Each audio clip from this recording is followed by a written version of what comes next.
Bismillahirrahmanirrahim. Assalamualaikum warahmatullahi wabarakatuh. Saya di sini ingin mempresentasikan tugas pendidikan agama Islam. Sebelum itu, perkenankan saya untuk memperkenalkan diri terlebih dahulu. Perkenalkan, nama saya Windri Nanda Dewi Setiani dengan NIM J1B021057, Prodi Keteknikan Pertanian. Syarat rukun wudhu serta yang membatalkannya menurut 4 mazhab. Rukun wudhu menurut 4 mazhab disebutkan dalam firman Allah yang berbunyi, "Wahai orang-orang yang beriman, apabila kamu hendak melaksanakan sholat, maka basuhlah wajahmu dan tanganmu sampai ke siku, dan sapulah kepalamu, kedua kakimu sampai ke kedua mata kaki." Quran surah Al-Maidah ayat 6. Adapun rukun wudhu setiap mazhab sebagai berikut. Menurut Hanafiyah, rukun wudhu ada 4, yaitu 1. Membasuh wajah, yaitu membasuh dari awal rambut yang berbatasan hingga dahi bagian dagu. 2. Membasuh tangan, yaitu membasuh dari ujung jari tangan hingga sikut. 3. Membasuh kaki, yaitu membasuh mata kaki hingga akhir bagian bawah kaki. 4. Membasuh kepala, membasuh seperempat kepala bagi pria maupun wanita, dan itu yang wajib menurut mazhab Hanafiyah. Menurut Malikiyah, rukun wudhu ada 7. 1. Niat. 2. Membasuh wajah, batasnya sama dengan mazhab Hanafiyah, yakni 3. Membasuh tangan dari ujung jari tangan hingga siku. 4. Membasuh rambut kepala dari batas rambut dengan dahu sampai ke bagian belakang kepala bagi pria dan wanita. 5. Membasuh kedua kaki. 6. Muwalah, yaitu bergegas mengusap bagian wudhu lainnya agar bagian wudhu yang telah dibasuh tidak kering. 7. Menggosok bagian wudhu dan mengalirkan air ke anggota wudhu. Menurut Syafi'iyah, itu ada 6, yaitu 1. Niat, 2. Membasuh wajah. Menurut Syafi'iyah, batas wajah yaitu sama dengan batas yang telah ditentukan oleh Hanafiyah. Mewajibkan untuk membasuh bagian bawah dahi termasuk jenggot. Jika jenggotnya lebat, maka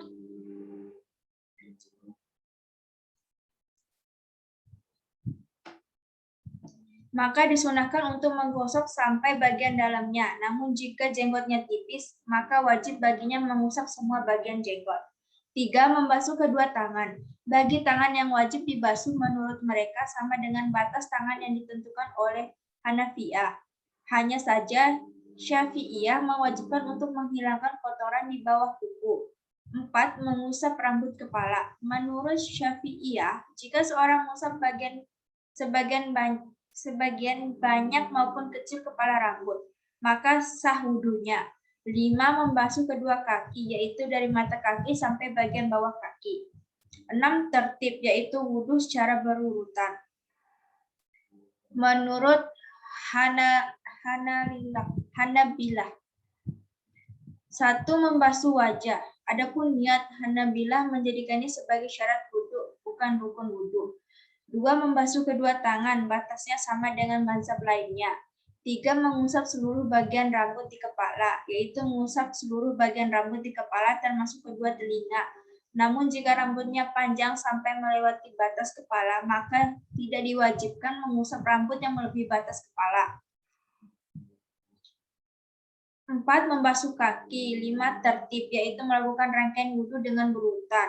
7. Muwalah, yaitu bersegera membasuh bagian wudhu lainnya sebelum bagian yang sudah dibasuh menjadi kering. Hal-hal yang membatalkan wudhu menurut 4 mazhab.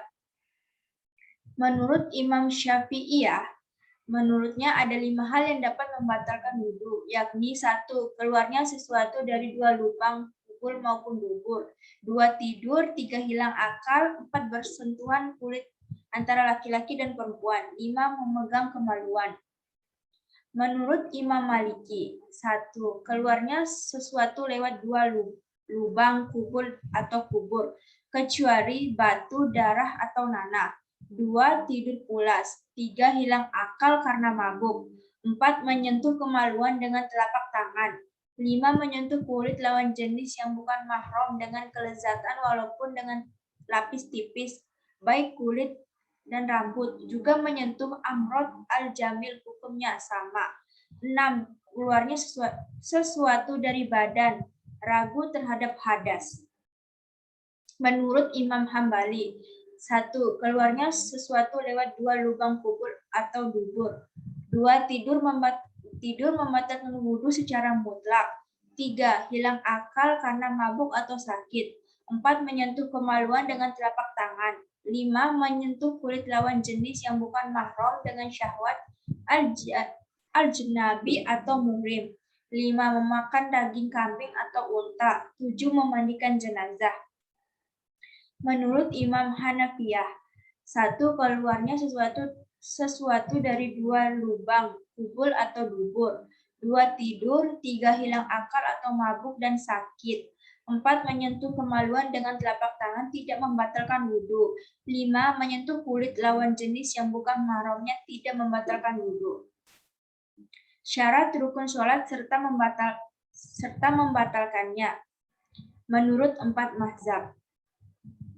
Mazhab Hanafi, takbiratul ihram, berdiri, membaca Al-Fatihah, ruku atau sunnah membaca tasbih, sujud, duduk, tasyahud akhir.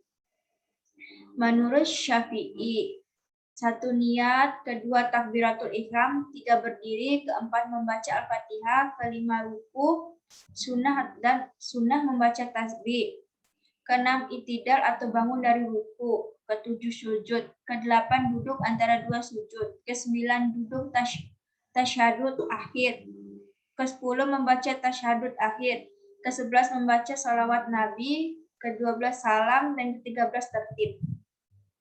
Menurut Maliki, 1. Niat, 2. Takbiratul ihram, 3. Berdiri, 4. Membaca Al-Fatihah, 5. Ruku, 6. Itidal atau bangun dari ruku, 7. Sujud, 8. Duduk antara 2 sujud, 9. Duduk tasyahud akhir, 10. Membaca tasyahud akhir, 11. Membaca salawat Nabi, 12. Salam, dan yang 13. Tertib.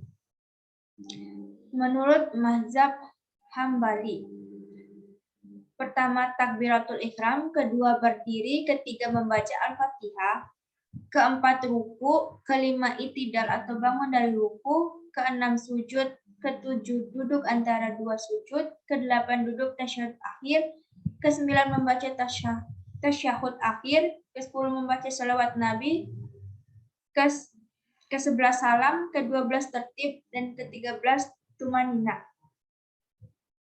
Hal-hal yang membatalkan sholat menurut 4 mazhab. Mazhab Syafi'i. Di dalam mazhab Syafi'i ada beberapa hal yang dapat membatalkan sholat, yaitu 1. Karena hadas yang mewajibkan wudhu atau mandi. 2. Berbicara secara sengaja. 3. Menangis. 4. Merintih dan dalam sebagian keadaan. 5. Banyak bergerak. 6. Ragu dalam niat. 7. Bimbang dalam membentuk sholat, namun tetap meneruskannya. 8. Menukar niat satu sholat fardu dengan sholat fardu yang lain, atau menukar niat dengan sholat sunnah dibolehkan jika ia bermaksud hendak menunaikan sholat fardu secara berjamaah. 9. Terbuka aurat, sedangkan ia mampu menutupnya. 10. Tidak menutup aurat, padahal ia memiliki pakaian. 11. Kena najis yang tidak dimaafkan kalau tidak segera dibuang.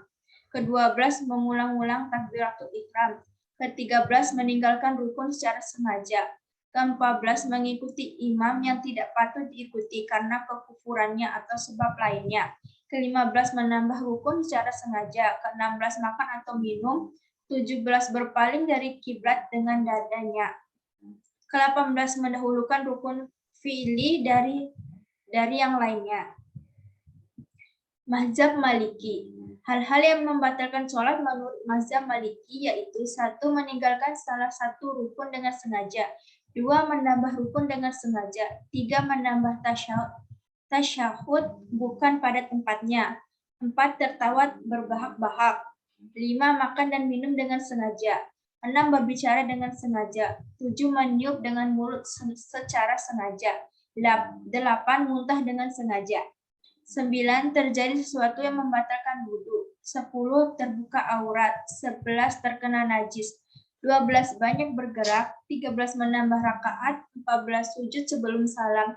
15. Meninggalkan 3 sunnah dari sunnah-sunnah sholat karena lupa serta tidak melakukan sujud sawi. Mazhab Hambali yang membatalkan sholat menurut mazhab Hambali yaitu 1. Banyak bergerak. 2. Kena najis yang tidak dimaafkan. 3. Membelakangi kiblat.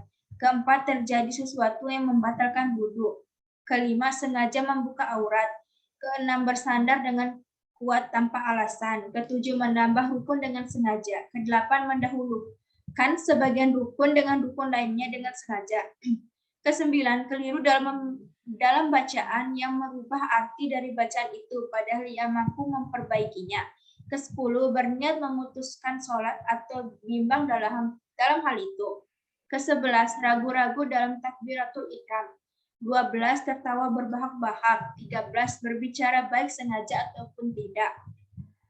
14. Makmum memberi salam dengan sengaja mendahului imam. 15. Makan atau minum. 16. Berdehem tanpa alasan. 17. Meniup dengan mulut jika keluar suara minimal 2 huruf. 18. Menangis bukan karena takut kepada Allah. Mazhab Hanafi. Yang membatalkan sholat menurut mazhab Hanafi adalah 1. Berbicara dengan sengaja, lupa, tidak tahu hukumnya atau karena keliru. 2. Membaca doa yang mirip dengan perkataan manusia. 3. Banyak bergerak. 4. Memalingkan dada dari kiblat. 5. Makan dan minum. 6. Berdehem tanpa alasan. 7. Mengerutu. 8. Merintih, mengadu, menangis dengan suara keras. 9. Membalas ucapan orang yang bersin. 10. Mengucapkan kalimat innalillah ketika mendengar kabar buruk. 11. Mengucapkan kalimat alhamdulillah ketika mendengar kabar baik. 12. Mengucapkan kalimat subhanallah atau la ilaha illallah ketika heran. 13. Orang yang sholat dengan bertayamun lalu mendapati air. 14. Terbit matahari ketika sedang sholat subuh. 15. Matahari tergelincir ketika sedang mengerjakan sholat id. 16. Jatuhnya pembalut luka yang belum sembuh. 17. Berhadas dengan sengaja jika didahului oleh hadas atau dengan tidak sengaja. Maka kita membatalkan sholat, namun harus berwudu dan meneruskan sholatnya. Sekian presentasi dari saya. Apabila ada salah kata, saya meminta maaf. Wabillahi taufik wal hidayah. Wassalamualaikum warahmatullahi wabarakatuh.